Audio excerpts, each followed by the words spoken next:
moderator, I think we have given it enough time. Thank you, Mr. Speaker, for giving me this opportunity. Mr. Speaker, may I take this opportunity to add my voice in appreciating that program as a very good program.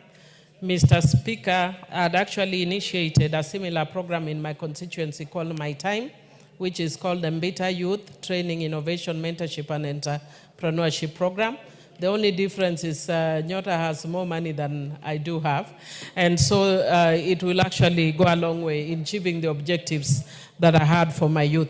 Mr. Speaker, one of the things I like about it is the component of training of young people and acknowledging the fact, Mr. Speaker, that we have very many young people who have finished their high school, and some even have gone up to university, and do not have jobs. So for a lot of the young people, in the past we have relied on formal employment, but we must learn that now, the way the economy is going, that we'll be relying a lot more on self-employment by the youth.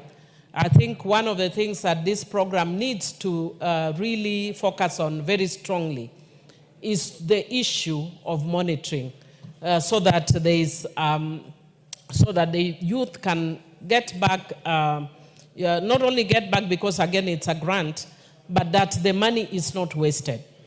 50,000 may sound very little to some of us, but to a young person, 50,000 is a lot of money. And if it is not used very well, my deputy here is telling me there will be, some of them will use it on JABA. And I wrote yesterday that there is a song in the Luo community, Jatum Chamo JABA Nendo. The musician swallows JABA and sleeps. There's a musician who is crying, the wife has left him, and the only thing he can take is JABA. Mr. Speaker, if we don't train our youth so that they know that this is their future, then it might go the same way that the other funds have gone. How I wish that the other funds could be consolidated, other initiatives could be consolidated into this, especially the ones that affect the youth.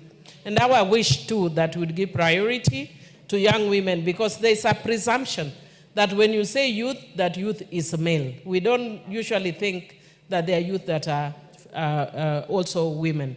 But also I wish that we could do something similar again for women, so that it's not only loans, but that we also enhance the grant for our women, because a lot of times people struggle between whether you should be giving, if you have money for business, and you have a child who is at home who is not able to go to school, do you pay the school fees or do you do business? But otherwise, this is a really good initiative, and I thank Honorable Alice, who is also my classmate in Daystar University. So we've become young at heart again.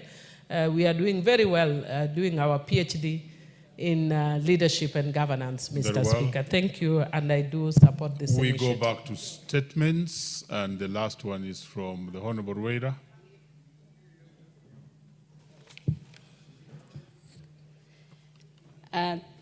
Honorable Speaker, pursuant to the provision of Standing Order 43.1, I rise to make a general statement on a perceived imbalance